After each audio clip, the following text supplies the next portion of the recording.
Hello everyone, welcome to my channel Chem Insider. So in today's video we'll be discussing about a topic from electrochemistry chapter, that is measurement of electrode potential.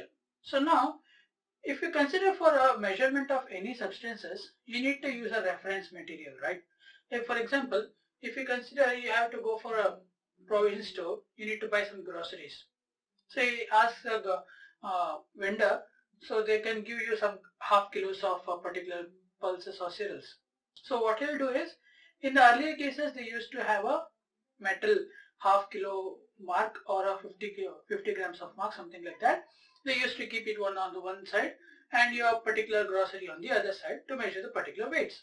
So there the particular metal weighing box was used considered as the reference. Similarly, whenever you have to calculate or determine the electrode potential of a given substance, you cannot directly calculate the electrode potential with two unknowns, right? Whenever you have to calculate a mathematical value of two variables, you need to know one of the variable in order to find out the other variable. So therefore, what we need is an important topic called measurement of electrode potential. So how can we measure electrode potential? So in order to calculate in order to determine the electrode potential of a metal which gets reduced or oxidized to form its respective metal ion or metal ion to metal, so we need to use a substance of reference, right? So like for example, if you consider for zinc, if you have to know the electrode potential of zinc, we need to use a substance whose electrode potential is known to us, or you can consider that particular electrode potential as a zero value. So therefore, what we later observed was, from the Euclid convention, if you use hydrogen and hydrochloric acid or acidic medium of hydrogen as an electrode potential interface, that particular electrolyte interface of hydrogen and its hydrochloric acid solution, we observe electrode potential being zero. So therefore, we constructed an instrument in such a way we can use that particular instrument as either cathode or anode respectively. Like for example, if you consider for a copper atom which we use as cathode, we can use this standard hydrogen electrode as anode. If you consider for zinc, we can also use zinc as a cathode itself, but in the final steps you have to change its sign. Okay. So now what happens is, when you consider for measurement of electrode potential, we need to use an instrument called the Standard Hydrogen Electrode. Standard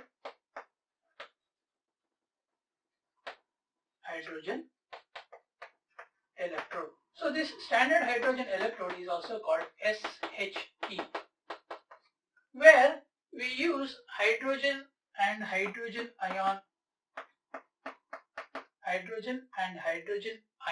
electrode electrolyte interface. So what we do here is, we take a plate of platinum, we consider a platinum plate or a platinum electrode which is of this particular shape, and it is attached to a platinum string. Okay. So this platinum string is suspended in an hydrochloric acid solution. Okay, an acidic solution of hydrogen, it should be H2SO4 or HCl, etc. So that is taken in a huge container where we have particular solution of HCl taken in this. So let it be some other concentration. So now, okay, so this is taken in here, and further what we are considering is, this particular hydrogen electrode is covered by an outer jacket, such as like a tube called the outer jacket, where it has an inlet at the top, which allows hydrogen gas through it. Okay. When you consider a platinum electrode which is painted platinum black and it is dipped, present inside an outer gas or inverted tube and dipped inside the solution of acidic solution of hydrogen which is taken in a container, and we pass H2 gas from one inlet of the top up phase, what happens is, the hydrogen gas entering into the outer tube gets bubbled through the solution. Okay, it gets bubbled through the solution. So therefore what we observe is, At a particular position of equilibrium, at a particular equilibrium state, we obtain an equilibrium between hydrogen which is deposited on the platinum, which is obtained by passing this hydrogen gas, and a HCl solution present in the H plus ions present in the HCl solution. Okay, similar to the electrolyte interface which we observe in zinc and zinc sulfate solution, or copper and copper sulfate solution. Here we are passing hydrogen gas at particular atmospheric pressure. Once they are passed through the outer jacket through an inlet at the top, it bubbles through the solution. Most of the hydrogen gases will be accumulated on the platinum, because we know platinum provides a very high surface area for adsorption of hydrogen gas. Once they are getting adsorbed on the platinum surface, we will be obtaining an equilibrium state at which this hydrogen and the hydrogen ion present in the solution will be in equilibrium. Okay, so at this particular state we find out the electrode potential, that is being to 0. Okay, the electrode potential of hydrogen gas with the hydrogen ion present in the solution is found to be 0 if the hydrogen gas passed is at the 1 atmospheric pressure. If the hydrogen gas is passed at the pressure of 1 atmosphere or 1 bars of pressure, and the solution of the acidic solution of hydrogen is found to be 1 molar concentration.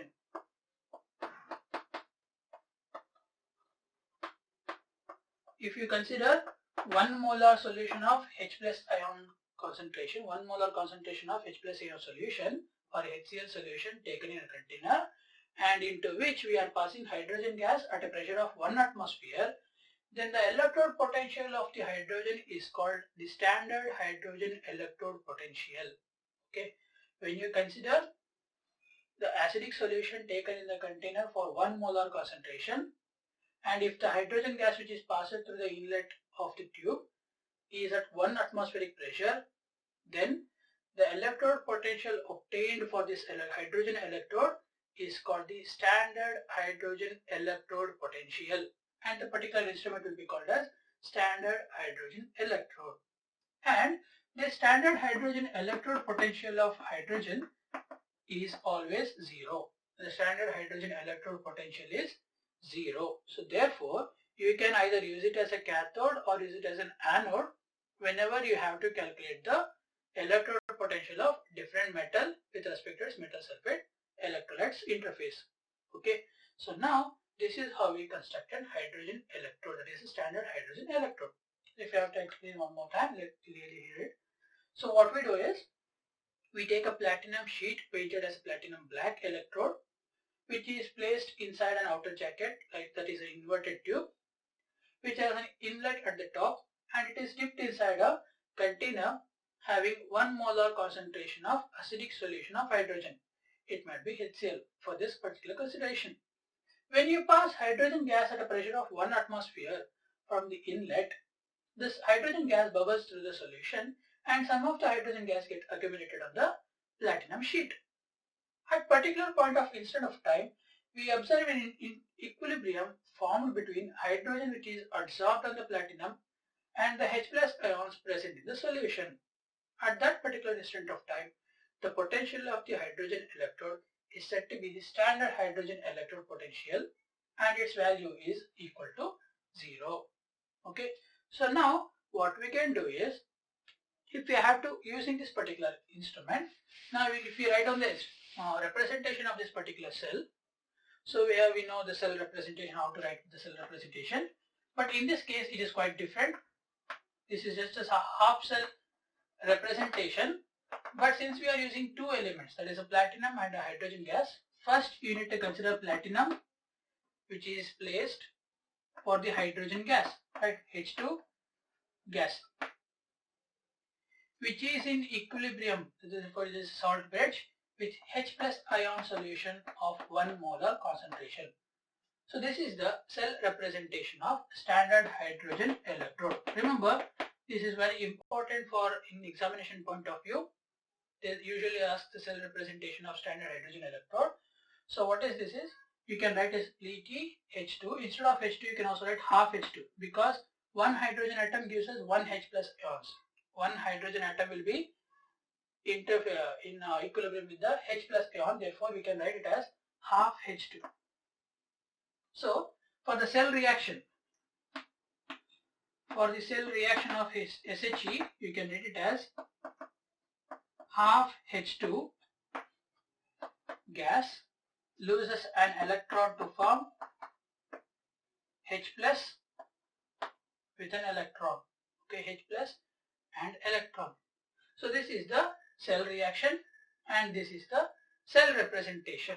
So now if we have to calculate or determine the electrode potential of a different metal which is to be determined, so what we can do is you can consider this electrode of hydrogen as an anode and connect it with electrode whose standard electrode potential has to be determined. Okay, so now if you consider for copper itself, so we have placed copper sulfate solution here and dip the copper metal electrode Cu, which is a cathode, and this is CuSO4 solution. Okay, so this is a CuSO4 solution and these two are interconnected through a salt bridge. Okay, these two are interconnected through a salt bridge. Now this standard hydrogen electrode is acting as an anode. Okay, so now using this particular experiment you can determine the electrode potential. First, if we construct this particular diagram, we will be finding out the voltage at the particular instrument, voltmeter. Okay, if you use a voltmeter over there, you will get the voltmeter value. That is nothing but the electrode potential of the cell, right? So value obtained at the voltmeter will be nothing but the potential, electrode potential of the cell, that is the e.m.f of the cell. We know that e.m.f is equal to standard electrode potential of cathode. You can say electrode potential of cathode minus electrode potential of anode, right?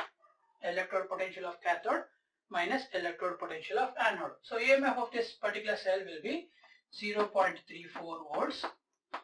So E cathode nothing but E copper. We don't know that, let us take it as X. For E anode, that is for hydrogen, it is always 0. So therefore we can determine the X value, that is 0.34 volts.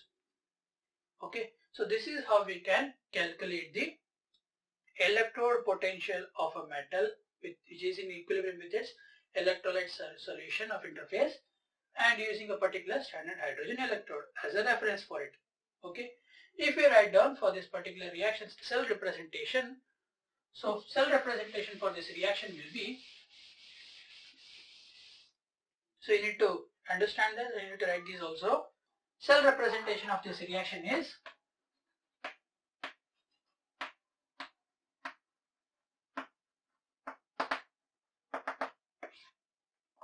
platinum solid, half H2 gas, salt bridge because of the H plus ion of 1 molar concentration, aqueous medium. So this is about the anode. Now we have one more salt bridge between hydrogen and copper. So therefore we come across Cu2 plus. So in this particular case you can use 2H2 itself, so it doesn't matter. So H2 and 2H plus both are same. Cu2 plus which is in aqueous medium and we are considering Cu solid. So this is the cell representation of electrode or a potential cell which is constructed by taking copper as a cathode and standard hydrogen electrode as a anode. Okay, so the half cell reactions will be given as H2 forming 2H plus losing 2 electrons, H2 gas loses 2 electrons to form 2H plus and Cu2 plus gains those 2 electrons to form Cu. So this will be the cell reaction when you construct a cell with copper cathode and hydrogen as S.H.E as an anode. Now the important point which you have to remind over here is the value of the cathode, that is the metal electrode used for constructing the particular cell using S.H.E as a reference, is found to be of a positive value. So if a metal electrolyte's electrode potential is positive, What does it explain? It explains that hydrogen cannot liberate copper. Okay, hydrogen cannot oxidize copper. So that is what the reaction says. Hydrogen cannot oxidize copper from its respective solution. Okay, hydrogen cannot oxidize copper, but what it does is it reduces copper. Hydrogen does not oxidize copper, but it reduces copper. So what happens here is, we can say that copper cannot replace hydrogen from its hydrogen acids. That is, copper cannot replace hydrogen from its hydrogen acid. But what happens is, when you treat hydrogen with copper, copper gets oxidized. But if you consider for an example of copper nitrate, copper treated with nitric acid, their oxidation of copper takes place because of NO2 molecule, but not because of hydrogen. Okay, hydrogen usually oxidizes copper. Okay, hydrogen usually oxidizes copper, but hydrogen does not oxidize copper, it reduces copper.